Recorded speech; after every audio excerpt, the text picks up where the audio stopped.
Class 8 chapter number 2 जिसका नाम है वर्ग एवं वर्गमूल का एमसीक्यू देखने वाले हैं। तो सबसे पहला क्वेश्चन मेरे पास दिया हुआ है, निम्नलिखित में कौन एक पूर्ण वर्ग संख्या है। पूर्ण वर्ग संख्या हम लोग उसको बोलते हैं जिसका वर्गमूल निकलता है। जैसे अगर बोले कि चार का वर्गमूल क्या होता है तो बोलेंगे 2, तो 2 को हम लोग बोलेंगे पूर्ण वर्ग संख्या है। सेम इसी तरह से अगर बोले कि 9 का वर्गमूल क्या होगा तो बोलेंगे 3, तो 3 को भी एक पूर्ण वर्ग संख्या बोलते हैं। तो इसमें से बोल रहे कि कौन एक पूर्ण वर्ग संख्या है, तो इसमें बोलेंगे देखो एक पूर्ण वर्ग संख्या है। जब हम लोग एक का वर्गमूल निकालते हैं तो एक ही मिलता है, इसलिए एक पूर्ण वर्ग संख्या होगा। 10 नहीं होगा, 10 का पूर्ण वर्ग नहीं निकलेगा। 1000 भी नहीं होगा, और यहाँ पे 1,00,000 भी नहीं होगा, क्योंकि यहाँ पे जब भी जीरो की संख्या जब विषम होती है ना, वो पूर्ण वर्ग संख्या नहीं होती है। यहाँ पे 0 1 है, यहाँ पे 3 है, यहाँ पे 5 है। जब विषम संख्या होगा जीरो, तो जीरो की संख्या जब विषम संख्या होता है तो वो कभी भी पूर्ण वर्ग संख्या नहीं होगा। तो इसलिए इसका करेक्ट आंसर 1 ही होगा।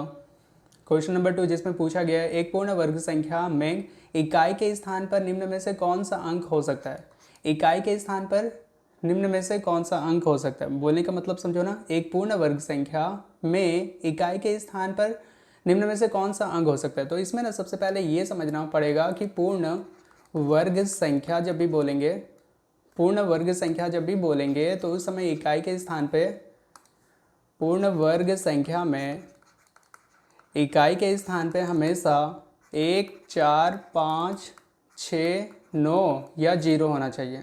पूर्ण वर्ग संख्या उसी को बोलेंगे जब इकाई के स्थान पे 1, 4, 5, 6, 9 तथा 0 होगा। और तब पूर्ण वर्ग संख्या नहीं कौन होगा, पूर्ण वर्ग संख्या नहीं तब कौन होगा, तो पूर्ण वर्ग संख्या नहीं उसको बोलेंगे जब इकाई के स्थान पे 2, 3, 7, 8 अगर होगा तो उस समय ये इसको हम लोग बोलेंगे पूर्ण वर्ग संख्या नहीं होगा। तो अभी देखते हैं, एक पूर्ण वर्ग संख्या में इकाई के स्थान पर निम्न में से कौन सा हो सकता है। इकाई के स्थान पे 1, 4, 5, 6, 9 अगर 0 होगा तो पूर्ण वर्ग संख्या होगा। तो इसमें से कौन मैच कर रहा है, देखो तो इसमें से कौन मैच कर रहा है, देखो 1, 4, 5, 6, 9 0 होना चाहिए। 1, 4, 5, 6, 9 0 होना चाहिए, तभी जाके वो पूर्ण वर्ग संख्या होगा। तो इसमें से मैच किया मेरा 6, तो सी इसका करेक्ट आंसर हो जाएगा। क्वेश्चन नंबर 3 जिसमें मुझसे पूछा गया है, एक पूर्ण वर्ग संख्या में इकाई के स्थान पर निम्न में से कौन सा नहीं हो सकता है। पूर्ण वर्ग संख्या में से कौन बोले कि इकाई के अंक पे नहीं होगा, तो इसमें करेक्ट आंसर बोले ना अभी इकाई के स्थान पे कौन कौन हो सकता है। अगर इकाई के स्थान पे 2, 3, 7, 8 अगर रहेगा तो पूर्ण वर्ग संख्या नहीं होगा। तो बस मेरे को चेक करना है 2, 3, 7, 8, 2, 3, 7, 8, तो 8 मिल गया ना, तो सी इसका करेक्ट आंसर हो जाएगा। क्वेश्चन नंबर 4 जिसमें मुझसे पूछा गया, निम्नलिखित में से कौन पूर्ण वर्ग संख्या नहीं है। पूर्ण वर्ग संख्या उसी को बोलते हैं जिसके स्थान पे 2, 3, 7, 8 रहता है। ठीक है, 2, 3, 7 और 8 अगर रहेगा तो वो पूर्ण वर्ग संख्या नहीं होता है। तो यानी कि 2, 3, 7, 8, 8 यहाँ पे मिल रहा ना इकाई के स्थान पे, तो ये इसका करेक्ट आंसर हो जाएगा। कौन पूर्ण वर्ग संख्या नहीं है, तो बोलेंगे 9408, ये पूर्ण वर्ग संख्या नहीं है। तो 3, 2, 4 निम्नलिखित में से किसका वर्ग होता है, 324 किसका वर्ग होता है, तो बोलेंगे 18, 18, 324 होता है। ठीक है, 18, 18, 324 होता है। क्वेश्चन नंबर 6 जिसमें मुझसे पूछा गया है, किसी संख्या के इकाई का अंक 7 अगर है तो उस संख्या का वर्ग का इकाई में निम्नलिखित में से कौन होगा। फिर से समझो ना, क्या बोल रहे हैं, किसी संख्या का इकाई का अंक बोल रहे हैं कि 7 है। कोई एक संख्या है जिसका हम लोग वर्ग किए, तो वर्ग करने पर इकाई की जगह पे अगर 7 आ रहा है, ठीक है, तो उस संख्या का वर्ग का इकाई में निम्नलिखित में से कौन सा होगा। किसी संख्या के इकाई के अंक में 7 है, सॉरी यहाँ पे बोल रहे हैं कि 7 है, तो उसका जब हम लोग वर्ग करेंगे तो उसके इकाई पर क्या मिलेगा, तो 7 7 49 होता है ना। 7 का जब स्क्वायर करते हैं तो 7 7 49 होता है, तो इकाई के स्थान पे कौन आ जाएगा, तो बोलेंगे 9 आ जाएगा। सी इसका करेक्ट आंसर हो जाएगा। क्वेश्चन नंबर 7 जिसमें मुझसे पूछा गया है, एक वर्गाकार कार्डबोर्ड का क्षेत्रफल अगर 196 वर्ग इकाई अगर है तो इस कार्डबोर्ड की प्रत्येक भुजा की लंबाई क्या होगी। तो देखो क्षेत्रफल कितना दिया हुआ 196, तो इसका ना बस वर्गमूल निकालो। वर्गमूल निकालने के लिए क्या करते हैं, अभाज्य गुणनखंड का प्रयोग कर सकते हैं। 2, 9, 18, 1 आ गया, 2, 8, 16, फिर बोलेंगे 2, 4, 8, 2, 9, 18, फिर वैसे बोल सकते हैं 7 7 49। तो यहाँ पे देखो 2 2 करके जोड़ा मिल गया ना, 2 2 करके जोड़ा मिल गया, तो 2 ठू जब रहता है तो उसको एक बार लिखते हैं। 7 भी 2 ठू है, मतलब एक बार लिखेंगे। 7 दूनी कितना हो जाएगा 14। और यहाँ पे भी देखना है कि 196 वर्ग इकाई है, तो मेरा आंसर भी इकाई में सिर्फ होगा। डी इसका करेक्ट आंसर हो जाएगा 14 इकाई। क्वेश्चन नंबर 8 जिसमें मुझसे पूछा गया है कि प्रथम n विषम पूर्णांकों का योग किसके बराबर होता है। प्रथम n विषम पूर्णांकों का योग, ठीक है। तो इसको इस तरह से बोल सकते हैं कि प्रथम विषम पूर्णांक विषम संख्या कहाँ से स्टार्टिंग होता है, 1 3 5 ऐसे करके अगर n तक अगर जा रहे तो उसका सम किसके बराबर होगा। तो बस यहाँ पे डायरेक्ट बोलेंगे क्या, n स्क्वायर के बराबर होगा। और कैसे अगर होगा तो हम लोग इसको इस टाइप से बोल सकते हैं। पहला नंबर क्या है, 1 + 3 + 5 + 7 + 9 ऐसे करके ना n तक अगर जा रहे सब कोई को जोड़ने पर बोल रहे कि किसके बराबर आएगा। तो इसके वो बनाने का एक तरीका होता है, पहला वाला संख्या को ना a1 बोलते हैं, ठीक है, जो a1 दिया हुआ है। दूसरा को a2 बोलते हैं जो मेरे पास दिया हुआ है 3। अब सबसे पहले ना ये दोनों के बीच में अंतर पता करते हैं, अंतर को बोला जाता है d बराबर होता है a2 - a1। a2 - a1 बोलने का मतलब 3 में से ना 1 घटा देंगे तो हो गया कितना, 2, ठीक है।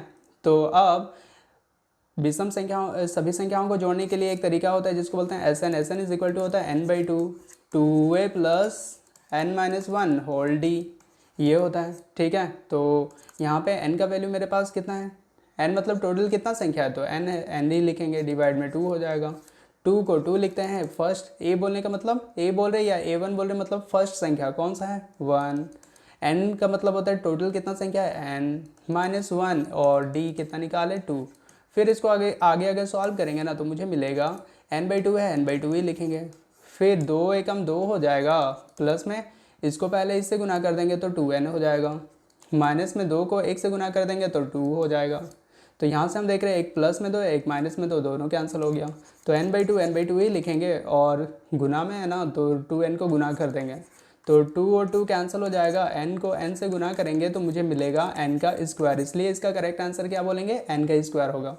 क्वेश्चन नंबर 8 के बाद क्वेश्चन नंबर 9 जिसमें मुझसे पूछा गया है प्रथम 5 विषम संख्याओं का योग क्या किसके बराबर होगा। तो प्रथम 5 विषम संख्याओं का योग, तो अभी बोले ना n स्क्वायर के बराबर होगा, तो कितना है 5 2 है, तो 5 का स्क्वायर कितना होगा, 25 हो जाएगा। तो इसका करेक्ट आंसर हो जाएगा बी, ठीक है। अब बोला गया है कि 10 नंबर क्वेश्चन में कि 3 का स्क्वायर और 4 के स्क्वायर के बीच में कितनी प्राकृत संख्या होती है। तो बस ये मुझे देखना है, जब भी पहला वाला संख्या को ना n बोलते हैं और n के ठीक बाद वाला संख्या को बोलते हैं n+1। तो ऐसे बोलेंगे n का स्क्वायर और n+1 के स्क्वायर के बीच में कितनी प्राकृत संख्या होती है, तो आंसर में बोलेंगे 2n प्राकृत संख्या होती है, ठीक है। 2n बोलने का मतलब 2 को 2 लिखते हैं और n बोलने का मतलब कितना, फर्स्ट नंबर कितना है मेरे पास 3, तो 3 दूनी कितना हो जाएगा 6, तो इसका करेक्ट आंसर हो जाएगा बी नंबर।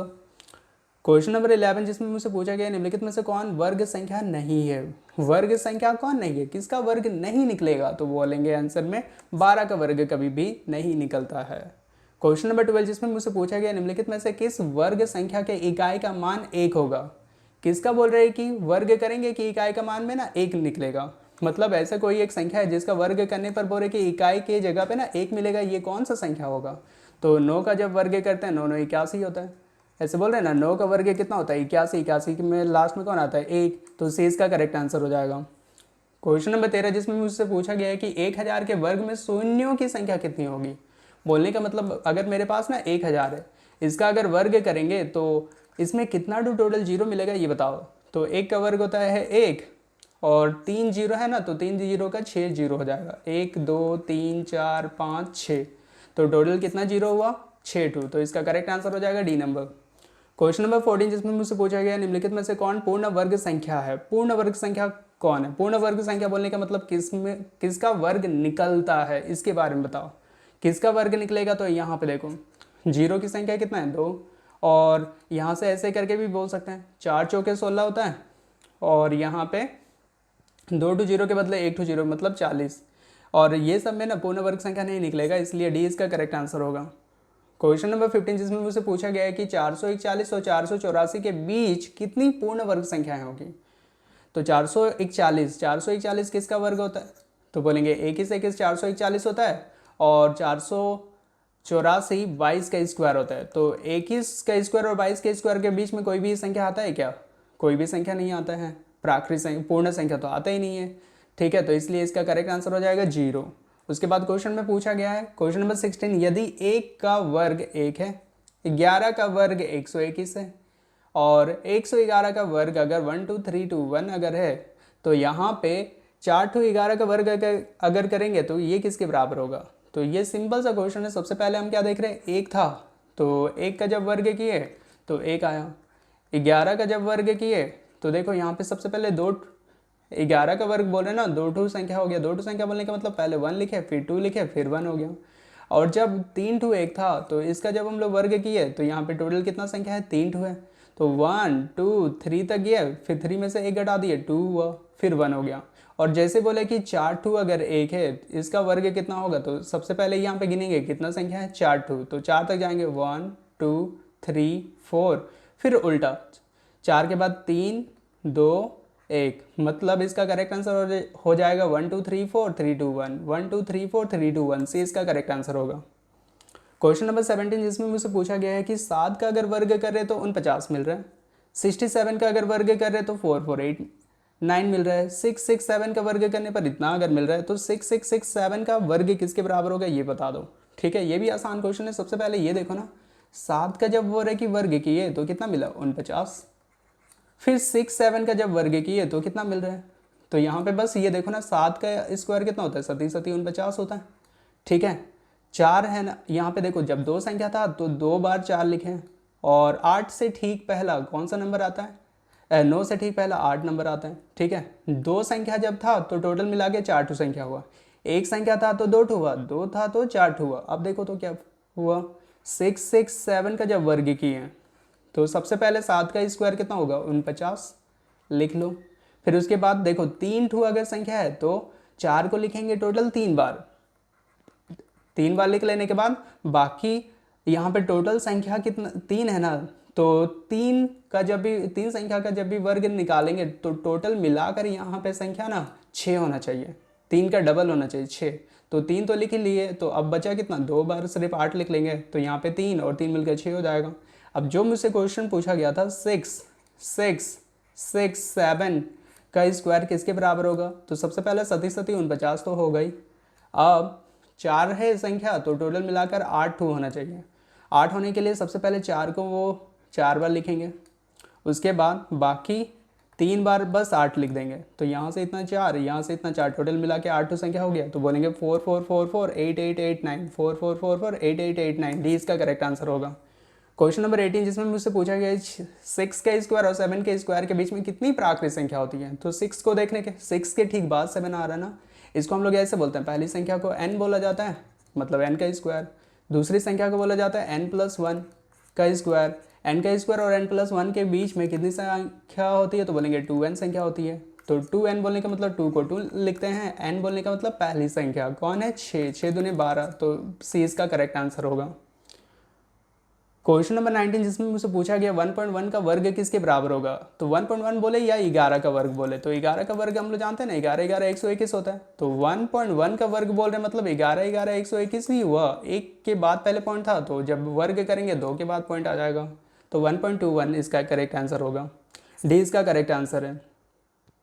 क्वेश्चन नंबर 20 जिसमें मुझसे पूछा गया संख्या पैटर्न 14925 में अगली 2 संख्याएं क्या क्या हो सकती है। तो यहाँ पे देखने से पता चल रहा है 1 का वर्ग किए तो 1 आया, 2 का वर्ग किए तो 4 आया, ठीक है, 3 का वर्ग किए तो 9 आया, तो फिर क्या हो सकता है 5 का वर्ग अगर करेंगे तो 25 आएगा, मतलब सब एक तरह से वर्ग संख्या ही है। तो यहाँ पे हम बोल सकते हैं देखो तो ये 6 का वर्ग लग रहा है, 6 6 36 हो जाएगा, और ये 7 का वर्ग लग रहा है मतलब 7 7 49 हो जाएगा। बाकी सब में देखो तो ये तो किसी का भी वर्ग नहीं होता है, ये भी नहीं होता है, ये भी नहीं, मतलब ए इसका करेक्ट आंसर हो जाएगा। एक वर्गाकार फर्श जिसका एक किनारा बोल रहा है कि 5 मीटर है, ठीक है, इस तरह से एक वर्ग आकार का कोई फर्श है जिसका एक ठो किनारा अगर 5 मीटर का है तो इसके फर्श का क्षेत्रफल कितना होगा। वर्ग में तो सभी भुजाएं बराबर होते हैं, इसका क्षेत्रफल किसके बराबर होता है, वर्ग का क्षेत्रफल बराबर होता है भुजा गुना भुजा, मतलब भुजा गुना भुजा बोलने का मतलब 5 का स्क्वायर कितना हो जाएगा 25, और ये किस में है मीटर में, तो बोलेंगे वर्ग मीटर हो जाएगा, वर्ग मीटर में इसका आंसर हो जाएगा। तो सी इसका करेक्ट आंसर है।